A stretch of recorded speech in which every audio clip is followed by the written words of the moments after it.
Sur les vastes plaines de Megiddo, trempées du sang des anciennes batailles, se trouve le lieu prophétisé pour assister à Armageddon, la grande bataille finale de la Bible. Mais qu'est-ce que l'Armageddon? Selon l'Apocalypse chapitre 16, verset 16, c'est le lieu où les rois du monde se rassemblent pour s'affronter dans une grande bataille. Cependant, ne vous y trompez pas, ce n'est pas la fin pour l'humanité, mais le début d'une victoire glorieuse. Dans cette vidéo, nous allons découvrir la véritable signification d'Armageddon. Rencontrer les trois personnages principaux, l'Euphrate, les rois du monde et leur rôle mystérieux. Enfin, explorer la prophétie biblique de l'Apocalypse chapitre 16 verset 16 au retour de Jésus-Christ. Embarquons dans ce voyage pour voir qu'Armageddon est un témoignage vivant de la puissance de Dieu et la promesse d'un nouvel avenir. Megiddo, un site historique situé dans le nord d'Israël, a une profonde signification spirituelle dans la Bible. Avec sa position stratégique sur une colline surplombant la vallée de Jezréel, Megiddo est devenu un symbole qui transcende les conflits militaires ordinaires. Har Megiddo en hébreu signifie Mont Megiddo. Le mot Har fait référence à une montagne ou à une colline. Il ne s'agit pas seulement d'un nom dans la langue, mais d'un lieu réel qui existe à travers des milliers d'années d'histoire. Megiddo est situé près de la ville de Haïfa et constitue une position stratégique cruciale en raison de sa capacité à contrôler les routes commerciales et militaires entre l'Égypte et la Mésopotamie. Megiddo n'est pas une montagne imposante au sens moderne du terme, mais un tel, une colline artificielle formée de couches de civilisation accumulées au fil du temps. Les archéologues y ont découvert plus de 20 couches culturelles, preuve de la présence humaine de la période néolithique à l'époque romaine. C'est cet emplacement unique qui a fait de Megiddo un champ de bataille important, où de grands empires tels que l'Égypte, la Syrie et Israël se sont autrefois affrontés. L'histoire de Megiddo est entrelacée de batailles féroces, illustrant clairement l'importance militaire et spirituelle de ce lieu. L'un des événements notables de Megiddo est la victoire de Barak, un chef militaire d'Israël, sous la direction de la prophétesse Déborah. Selon Juges 4, Barak vainquit Sisra, le commandant de l'armée cananéenne, dans une bataille près des plaines de Megiddo. Sisera dirigeait une force puissante avec 900 chars de fer. Mais grâce à l'intervention du Seigneur, les Israélites ont remporté une victoire retentissante. Cet événement n'était pas seulement une victoire militaire, mais aussi un symbole de la puissance du Seigneur qui délivrait son peuple de ses ennemis. Un autre événement tragique qui s'est produit à Megiddo a été la mort du roi Josias, l'un des rois les plus justes de Juda. Selon 2 Rois chapitre 23 verset 29 vers 609 av. J.C. Josias a mené son armée pour bloquer le chemin du pharaon Nécho d'Égypte qui marchait vers le nord pour soutenir la Syrie contre Babylone. La bataille eut lieu à Megiddo et Josias fut grièvement blessé par des archers égyptiens, mourant plus tard à Jérusalem. La mort de Josias fut une grande perte pour le peuple d'Israël, marquant l'affaiblissement du royaume de Juda avant qu'il ne tombe entre les mains de Babylone. Cet événement met en lumière la nature féroce et les conséquences à long terme des guerres à Megiddo. Ces batailles ne sont qu'une partie de l'histoire sanglante de Megiddo. Des documents historiques en dehors de la Bible, tels que la victoire du pharaon Thoutmose III au XVe siècle avant notre ère, montrent également que cet endroit a été un haut lieu militaire à travers de nombreuses époques. Megiddo n'est pas seulement un champ de bataille humain. Dans la Bible, il porte une signification spirituelle profonde, en particulier à travers son lien avec Armageddon. On pense que le mot Armageddon provient de Har Megiddo, ce qui reflète l'importance de ce lieu dans la théologie chrétienne. Dans le contexte biblique, Megiddo va au-delà de sa signification historique pour devenir un symbole de la plus grande bataille entre le bien et le mal. Les batailles qui ont été menées de Barak à Josias sont décrites comme des moments où la volonté de Dieu s'est opposée à l'arrogance humaine ou à la puissance de l'ennemi. Cela fait de Megiddo une image prophétique des événements finaux. Ensuite, nous explorerons Armageddon à travers des versets bibliques clés tels que Apocalypse chapitre 16 verset 16, Joël chapitre 3 verset 2 et Zacharie chapitre 12 verset 11 pour comprendre sa signification spirituelle. Le verset biblique fondamental sur Armageddon se trouve dans Apocalypse 16 verset 16. Et il les rassembla dans un lieu appelé en langue hébraïque Armageddon. Dans Apocalypse chapitre 16, Dieu déverse coupe de colère sur la terre pour punir les péchés de l'humanité. Lors de la 6e plaie, l'Euphrate s'assèche, ouvrant la voie à l'avancée des rois d'Orient. Puis, 3 mauvais esprits sortent de la bouche du dragon, de la bête et du faux prophète, trompant les rois de la terre et les rassemblant à Armageddon pour se préparer à la bataille du grand jour du Dieu Tout-Puissant. En termes simples, Armageddon est l'endroit où les rois du monde, ceux qui s'opposent à Dieu, se rassemblent pour l'affronter. Mais ils n'ont aucune chance de gagner, selon Apocalypse chapitre 19, versets 19 à 20 et 1. Lorsque les rois et leurs armées se préparent à combattre Jésus, il les bat immédiatement. L'arme de Jésus n'est pas une épée ou une lance, mais la parole prononcée de sa bouche. En conséquence, la bête et le faux prophète sont capturés et leurs armées sont complètement détruites. Cela montre qu'Armageddon n'est pas une bataille prolongée ou égale, mais un jugement décisif de Dieu, affirmant sa puissance absolue. Par conséquent, la signification principale est que les rois qui s'opposent à Dieu se rassemblent à Armageddon avec l'intention de le défier. Mais ils échouent lamentablement devant la puissance inégalée de Dieu. C'est un rappel que personne ne peut s'opposer à Dieu et tenir bon. Armageddon n'apparaît pas seulement dans le livre de l'Apocalypse, mais il est également reflété dans d'autres prophéties de l'Ancien Testament, en particulier dans les livres de Joël et de Zacharie. Ces versets ajoutent de la profondeur à l'image d'Armageddon, nous aidant à comprendre plus clairement sa signification. Joël chapitre 3 verset 2 déclare « Je rassemblerai aussi toutes les nations, et je les ferai descendre dans la vallée de Josaphat, et j'y plaiderai avec elles pour mon peuple et pour mon héritage d'Israël. » La vallée de Josaphat n'est pas un endroit spécifique identifié dans la Bible, mais peut être symbolique. Le nom Josaphat signifie le Seigneur juge, ce qui suggère que c'est là que le Seigneur effectuera le jugement final sur les nations. Dans ce verset, le Seigneur déclare qu'il rassemblera toutes les nations et les jugera pour ce qu'elles ont fait au peuple d'Israël. Cet événement est étroitement lié à Armageddon. Les deux décrivent un moment futur où le Seigneur appellera les nations à faire face à son jugement. Si Armageddon dans l'Apocalypse est l'endroit où les rois se rassemblent pour s'opposer au Seigneur, alors la vallée de Josaphat dans Joël est l'endroit où il exerce la justice. Malgré les différents noms, le sens fondamental demeure. Le Seigneur affrontera ses ennemis et établira la justice. Zacharie 12 chapitre 11 déclare « En ce jour-là, il y aura un grand deuil à Jérusalem, comme le deuil d'Hadad-Rimon dans la vallée de Méguidon. » La plaine de Megiddo est un lieu profondément lié à une histoire de guerre et de chagrin, et est également directement lié au concept d'Armageddon.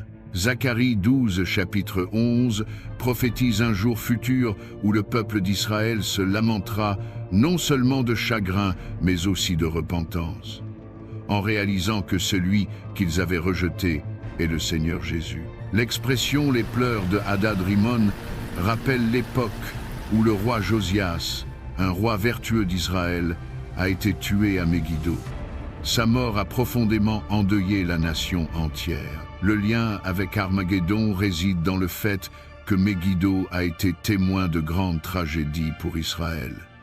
Ainsi, il devient un symbole du grand jour du Seigneur, un jour de jugement et aussi de restauration. Le deuil ce jour-là ne vient pas seulement de la terreur, mais aussi comme le début du salut. Cela montre qu'Armageddon n'est pas seulement une période de destruction, mais aussi une occasion pour le peuple de Dieu de revenir à lui. En résumé, Joël chapitre 3 verset 2 met l'accent sur Armageddon comme une vallée de jugement, tandis que Zacharie chapitre 12 verset 11 la relie à la douleur de Megiddo, prophétisant le jour où le Seigneur viendra à la fois pour juger et racheter. La Bible utilise un langage symbolique pour transmettre le sens profond d'Armageddon.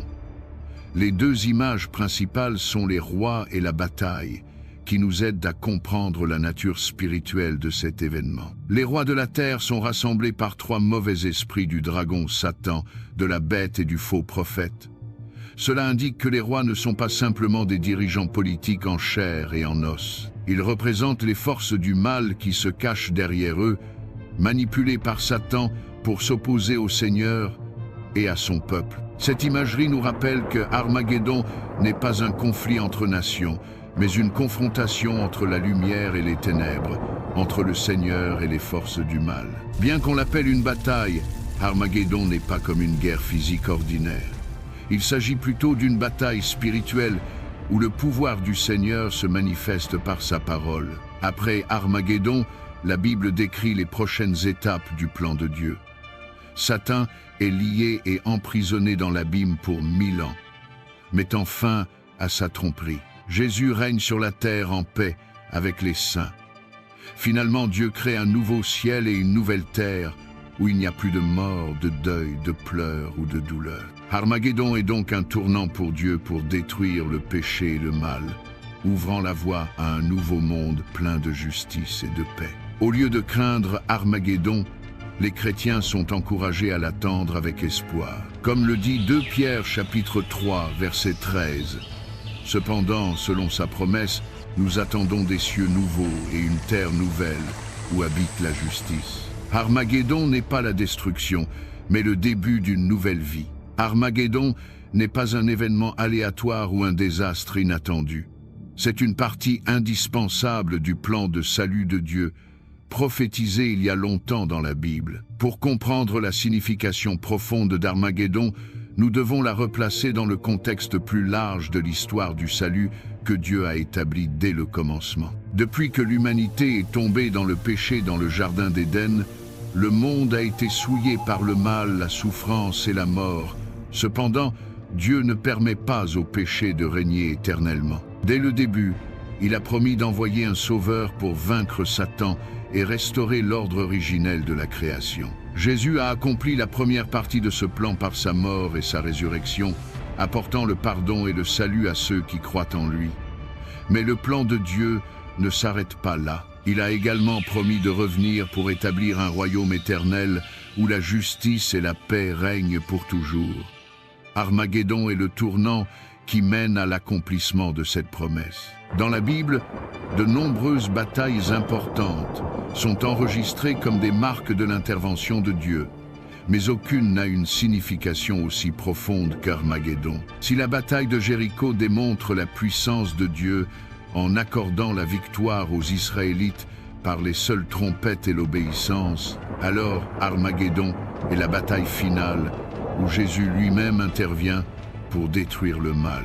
De même, dans la bataille de Gédéon contre les Madianites, Dieu a utilisé une petite armée de seulement 300 hommes pour vaincre l'ennemi avec une stratégie inimaginable, montrant que la puissance de la victoire ne vient pas de l'homme mais de Dieu. De même, à Armageddon, les forces opposées peuvent sembler puissantes et écrasantes, mais Jésus les vainc avec seulement la parole de sa bouche. Cependant, la plus grande différence entre Armageddon et les batailles de l'Ancien Testament est son échelle et sa signification mondiale. Alors que des batailles comme Jéricho ou la victoire de Gédéon étaient importantes pour les Israélites à cette époque, Armageddon n'est pas seulement un conflit militaire, mais une bataille spirituelle cosmique. Il ne s'agit pas d'une lutte entre nations, mais d'une confrontation entre Dieu et les forces obscures du monde entier. Pendant longtemps, il s'agit d'un sujet vivement débattu dans la théologie chrétienne,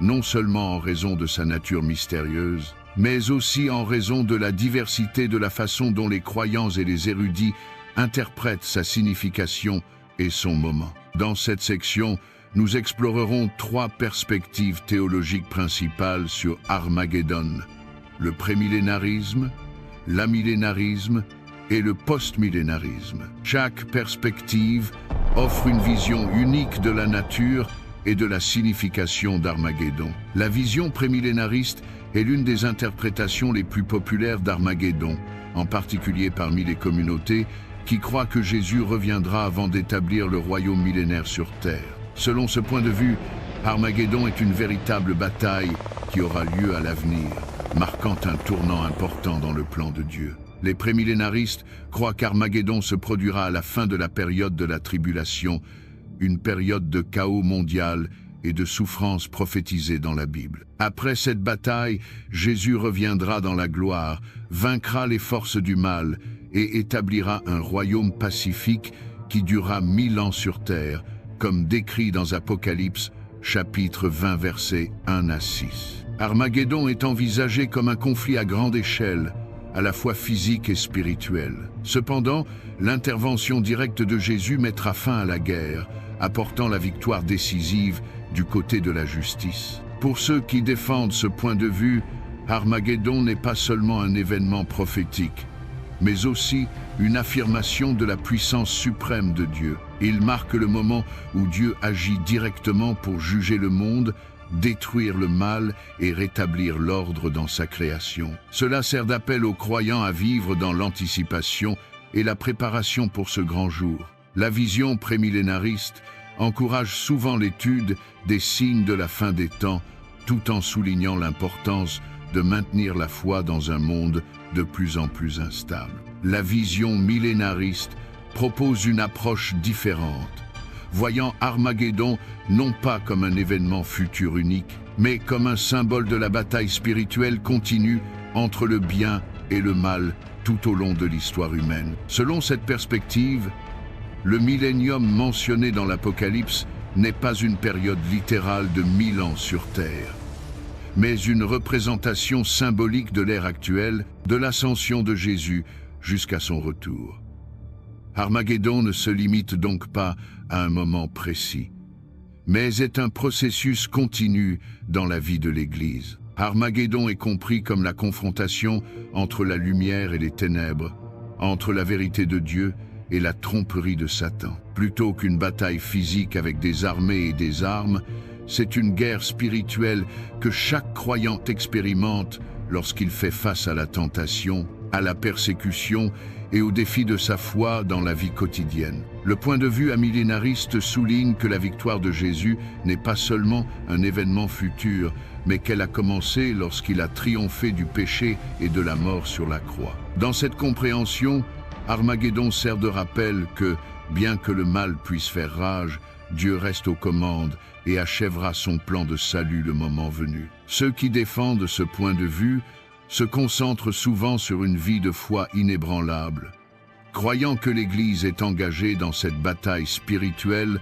sous la direction de Dieu. La vision postmillénariste présente une vision plus optimiste du rôle de l'Église dans l'histoire, croyant qu'Armageddon se produira après un âge d'or lorsque l'Évangile se répandra et que le monde sera transformé par l'influence du christianisme. Selon cette perspective, l'Église deviendra de plus en plus forte, apportant la paix et la justice au monde par la diffusion de l'Évangile. Le millénium est une longue période au cours de laquelle le monde s'améliore sous la direction de l'Église. Ce n'est qu'après cela que Satan sera libéré pour une courte période, ce qui mènera à Armageddon, la rébellion finale avant le retour de Jésus. Armageddon est considéré comme un événement futur, mais pas comme le centre de la destruction. Au lieu de cela, il s'agit d'un bref soulèvement du mal après que le monde ait connu une longue période de prospérité sous l'influence de Dieu. Jésus réprimera rapidement cette rébellion et apportera le jugement final.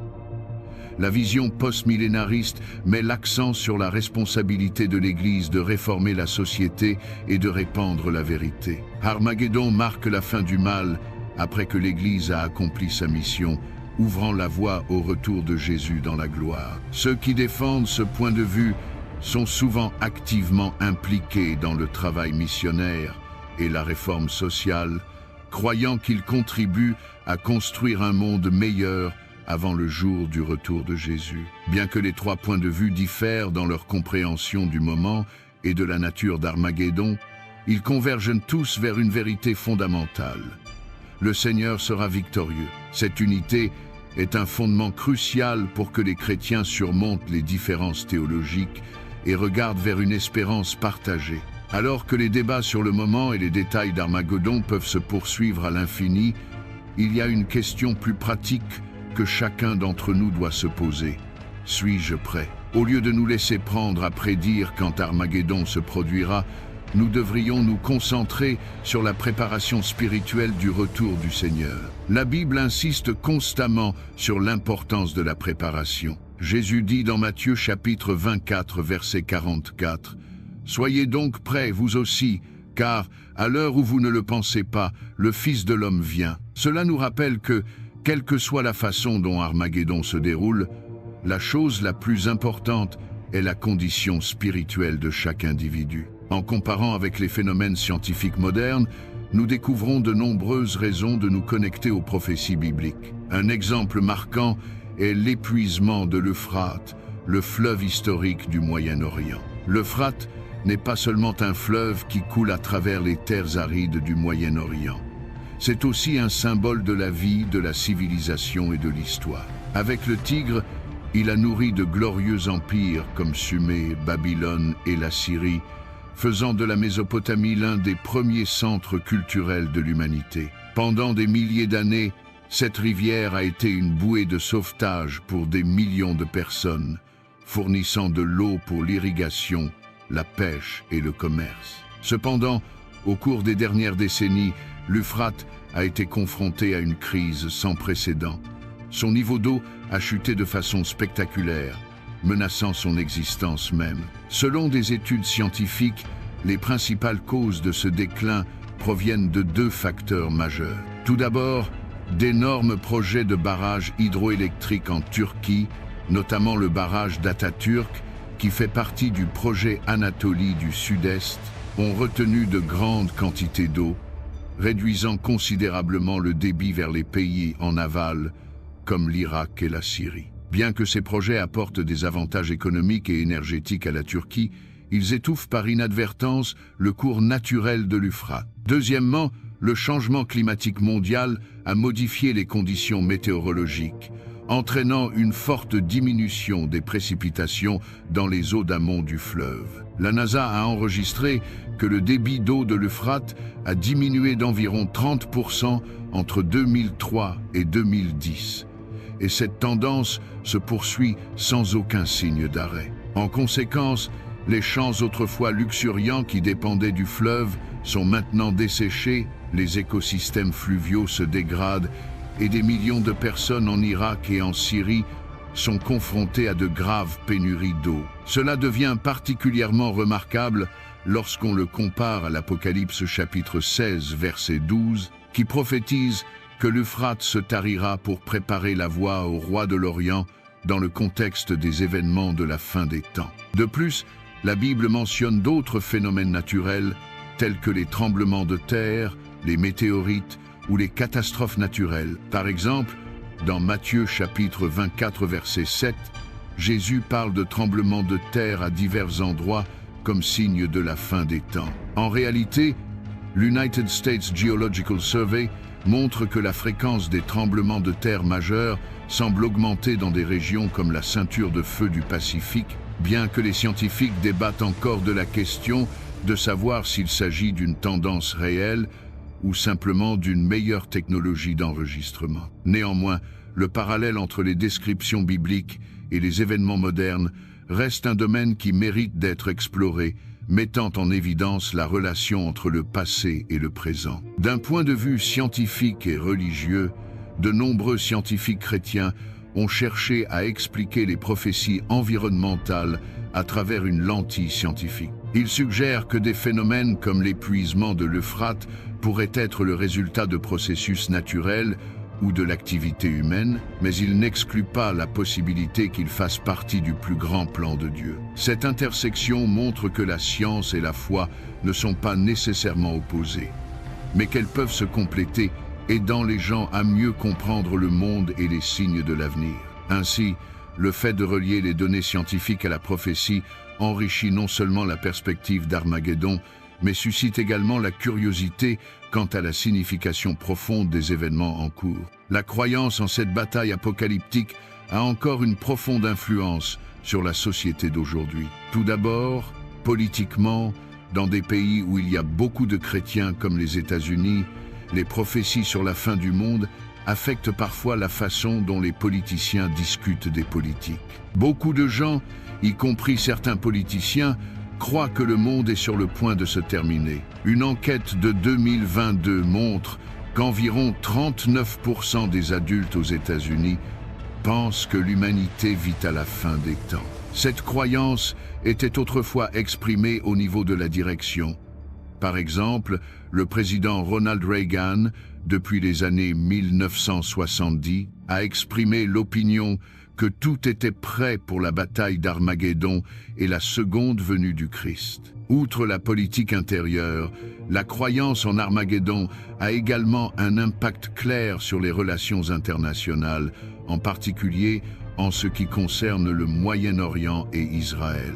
De nombreux chrétiens évangéliques croient que l'établissement et l'existence de l'État moderne d'Israël font partie de l'accomplissement des prophéties bibliques. Ils soutiennent donc fermement Israël au niveau international. De plus, les mouvements religieux modernes et la culture populaire ont contribué de manière significative à la diffusion et à l'interprétation d'Armageddon. Depuis la fin du XIXe siècle, certaines confessions chrétiennes ont prédit à plusieurs reprises la fin du monde, mais toutes les prédictions ne se sont pas réalisées. Malgré leurs échecs, ces prophéties répétées attirent l'attention du public et renforcent la foi des croyants que la fin n'est que retardée, mais qu'elle viendra certainement. De plus, Armageddon est également un thème fascinant pour les cinéastes et les romanciers, souvent utilisé comme toile de fond pour des histoires sur les catastrophes mondiales ou l'effondrement du monde. Cependant,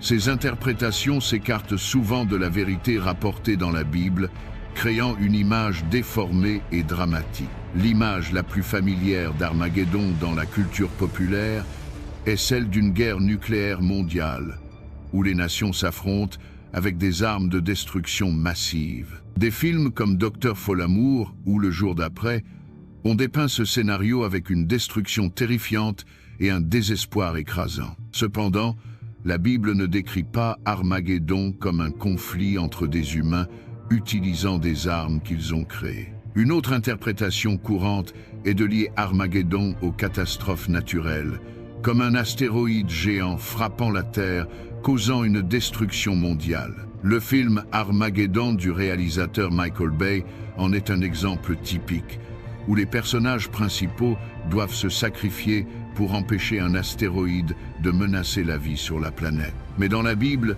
Armageddon n'est pas un phénomène aléatoire ou un accident cosmique.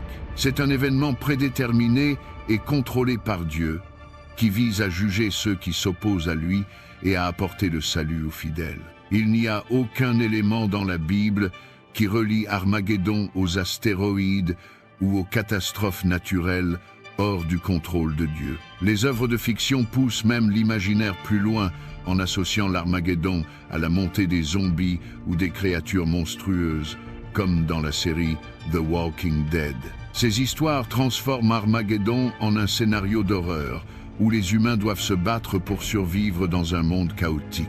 Cependant, il s'agit d'une distorsion complète par rapport à la signification spirituelle d'Armageddon dans la Bible. Cet événement n'est pas un chaos insignifiant, mais une victoire délibérée de Dieu sur les forces des ténèbres. Les descriptions hollywoodiennes et les œuvres fictives se concentrent souvent sur la destruction, la peur et l'impuissance humaine. Cela contredit complètement le message de la Bible, où Armageddon porte le sens de l'espoir, de la victoire et du renouveau. Cette déviation non seulement cause de la confusion, mais obscurcit également le vrai sens de l'événement dans le plan de salut de Dieu. L'un des plus grands malentendus à propos d'Armageddon est que beaucoup de gens l'assimilent à la fin du monde, une époque où toute vie sur Terre est complètement anéantie. Cependant, lorsque nous examinons attentivement ce que la Bible enseigne, nous voyons une image complètement différente. Au lieu d'être la fin du monde,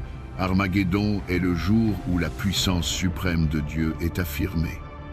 C'est le moment où il détruit le mal et apporte la justice au monde. Pour ceux qui font confiance au Seigneur, Armageddon est un jour de délivrance, le jour où ils sont sauvés de l'oppression du péché et des ténèbres. Apocalypse chapitre 19, verset 19 à 20 déclare clairement que les ennemis du Seigneur sont complètement vaincus et non que l'humanité en général est détruite. Ce malentendu provient souvent de citations bibliques incomplètes ou de l'influence d'histoires fictives. Mais lorsque nous regardons l'ensemble de la prophétie, nous nous rendons compte que Armageddon est une partie importante du plan de salut de Dieu, menant à un avenir radieux pour ceux qui lui appartiennent.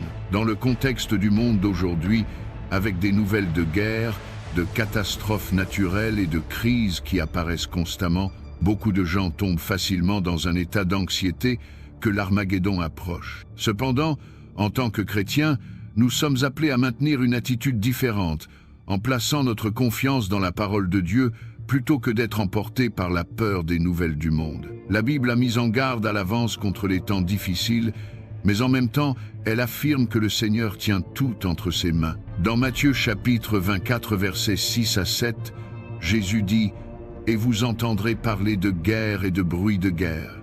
Veillez à ne pas vous troubler, car toutes ces choses doivent arriver, mais la fin n'est pas encore. » Ces paroles ne sont pas seulement une prophétie étonnamment précise sur l'état du monde aujourd'hui, mais aussi un rappel significatif.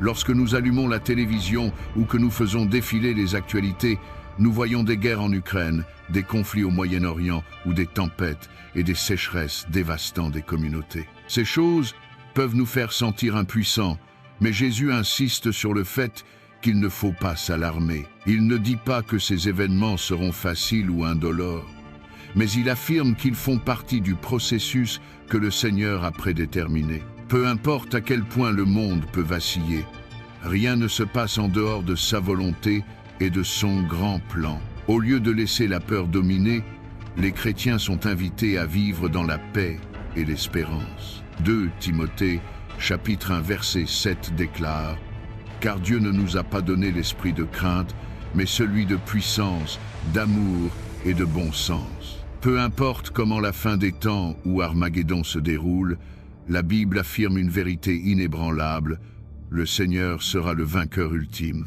Il ne s'agit pas d'une vague prophétie ou d'un espoir fragile au milieu de la tempête de l'incertitude, mais d'une promesse certaine, comme un phare inébranlable qui brille à travers l'océan sombre des bouleversements du monde. Cet espoir n'est pas seulement une émotion passagère, mais un roc solide, une fondation qu'aucune vague violente ne peut ébranler ou briser. Au lieu de laisser nos cœurs sombrer dans la peur ou l'anxiété face à l'avenir inconnu, nous sommes appelés à vivre une vie pleine, positive et significative. Mais vivre positivement ici ne consiste pas seulement à garder le sourire ou à éviter les pensées négatives. C'est un appel fort à l'action, à aimer profondément, à servir de tout cœur et à partager notre foi avec le monde qui nous entoure. Imaginez chaque jour qui passe comme une occasion précieuse de semer des graines de bonté, un acte de compassion pour un étranger, une parole d'encouragement pour les désespérés ou un moment dédié à l'écoute et au soutien des âmes perdues. C'est ainsi que nous nous préparons pour le jour où le Seigneur reviendra, non pas dans une attente passive, mais dans une préparation active, le cœur ouvert et les mains qui ne cessent jamais de faire le bien. De plus, nous plaçons notre entière confiance dans le Seigneur, qui n'est pas seulement la figure centrale de la grande histoire de l'humanité, mais aussi l'artiste magistral qui peint un tableau parfait à partir des fragments chaotiques de l'histoire. Il n'est pas une divinité lointaine, se tenant à l'écart de l'écoulement du temps, mais l'être toujours présent, tenant chaque instant et guidant toute chose vers le beau destin qu'il a promis. Faire confiance en lui ne signifie pas que nous fermons les yeux sur la souffrance, l'injustice ou les épreuves qui existent dans ce monde. Au contraire, c'est un engagement à les affronter avec courage et fermeté, avec la conviction que, même dans les heures les plus sombres, le Seigneur est encore à l'œuvre, transformant les larmes en chants de victoire. Cette attitude n'est pas de la naïveté ou un déni des dures réalités. C'est une déclaration de foi, Une affirmation que peu importe à quel point le monde devient chaotique, peu importe la férocité des tempêtes, le Seigneur reste notre refuge immuable. Il est notre protecteur, notre forteresse solide. Et par-dessus tout, celui qui accomplira toutes les promesses qu'il a faites, peu importe à quel point les circonstances devant nous peuvent sembler effrayantes. C'est cette foi qui nous donne la force de traverser des jours sombres, de garder la tête haute au milieu des cruautés de la vie et de vivre comme des flammes petites mais rayonnantes qui brillent dans les ténèbres. Que notre foi devienne donc le vent qui élève nos âmes, la lumière qui nous guide sur les chemins accidentés de la vie. Même si Armageddon approche, même si le monde change d'une manière que nous ne pouvons pas prévoir, souviens-toi que le Seigneur marche toujours avec nous. Il est la source inépuisable de l'espérance, la force inépuisable et la promesse certaine que la victoire finale lui appartient. Avec cette foi, nous pouvons relever n'importe quel défi, vivre chaque jour avec joie et confiance, sachant que le Tout-Puissant nous conduit vers la lumière éternelle.